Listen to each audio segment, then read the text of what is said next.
अरे आरफ, तू यहाँ बाहर क्या कर रहा है? देख नहीं रहा रात हो गई है। तुझे इस समय घर के अंदर रहना चाहिए ना। अरे दीदी, मैं पूरा दिन घर के अंदर ही रहता हूँ। और कितना रहूं? मुझे ऐसे अकेले रहना बिल्कुल अच्छा नहीं लगता। इस नदी की वजह से मैं दूसरी ओर जाकर दूसरे बच्चों के साथ खेल भी नहीं सकता। पूरा दिन अकेले रहते रहते मैं ऊब जाता हूँ दीदी। तेरी बात भी सही है आरफ, लेकिन अब क्या करें? भगवान ने हमारा जीवन इसी नदी किनारे लिखा है। बस तू थोड़ा सब्र रख। जब तू बड़ा हो जाएगा ना, तब खुद ही अकेले नदी के उस पार चला जाना। अभी तू बहुत छोटा है और मेरा सहारा भी तू ही है। अगर तुझे कुछ हो गया तो मेरा क्या होगा? इसलिए अभी के लिए घर पर ही रहा कर। हाँ दीदी, ठीक है। आप भी पूरा दिन काम करके थक गई होंगी। अंदर जाकर हाथ मुंह धो लीजिए। मैं थोड़ी देर यहीं बाहर बैठकर ठंडी हवा खा लेता हूँ। हाँ ठीक है आरफ, तू थोड़ी देर यहीं बाहर बैठ, मैं हाथ मुंह धोकर आता हूँ।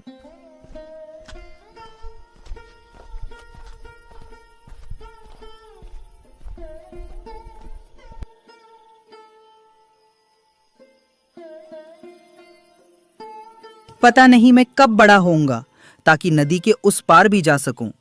यहाँ अकेले अकेले रहकर अब मुझे बहुत घुटन होने लगी है। दीदी भी मुझे अकेला छोड़कर दिन भर काम पर निकल जाती है। कल से दीदी को भी काम पर जाने नहीं दूंगा। उसे भी मेरे साथ रहना पड़ेगा।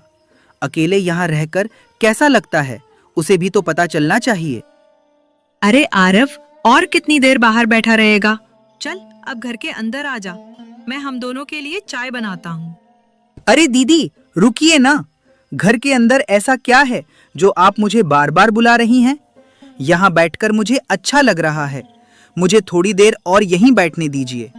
आप मुझे परेशान मत कीजिए। आप चाय पी लीजिए, मुझे अभी नहीं पीनी। आरफ भी आजकल बिल्कुल मेरी बात नहीं सुनता, बस अपनी मनमर्जी करता रहता है। उसे क्या पता इस दुनिया के बारे में? उसे तो बस बाकी बच्चों के साथ नदी के उस पार जाकर खेलना है। लेकिन वो ये नहीं समझता कि मुझे उसकी कितनी चिंता होती है और मुझे डर लगता है। दीदी बिल्कुल मेरा दुख नहीं समझती। अब मुझे भी गुस्सा आने लगा है। मैं थोड़ा नदी के पार पार जाकर टहल के आता हूँ। आरव गुस्से में अकेला ही नदी के पार पार टहलने के लिए निकल पड़ा।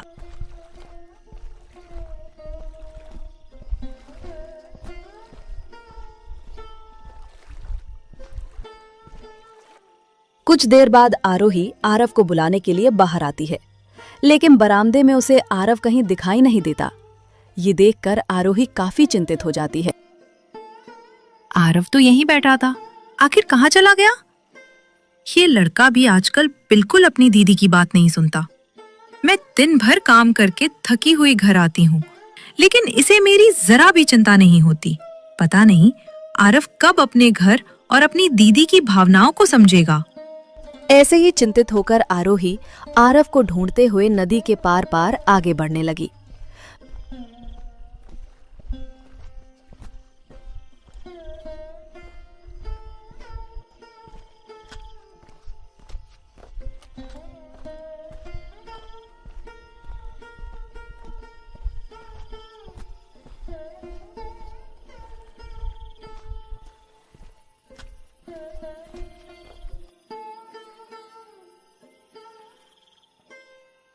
अरे आरव, तुम इतनी रात को यहाँ तक क्यों आ गए? तुम्हें पता है मुझे तुम्हारी कितनी चिंता हो रही थी। तुम्हें तो अपनी दीदी की जरा भी परवाह नहीं है। अगर परवाह होती तो तुम काम से थकी हुई अपनी दीदी को इतना परेशान नहीं करते।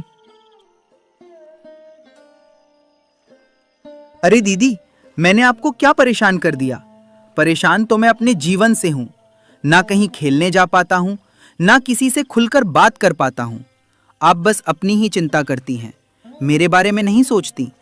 मुझे दिन भर घर पर अकेला छोड़कर चली जाती हैं।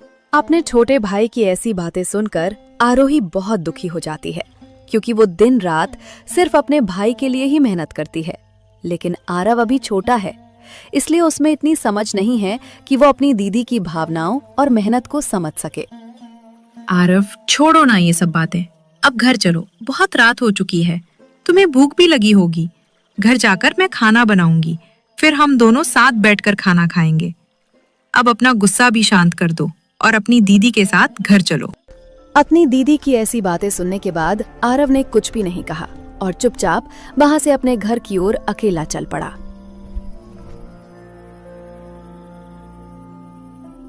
पता नहीं आरव को हमारी परिस्थितियों का एहसास कब होगा और वो कब समझदारी से अपना जीवन जीना सीखेगा। अभी उसकी उम्र भी कम है, इसलिए उसका इन सब बातों में ज्यादा उलझना ठीक नहीं है। खैर, वो घर की ओर आगे बढ़ गया है। अब मैं भी उसके पीछे पीछे चलता हूँ।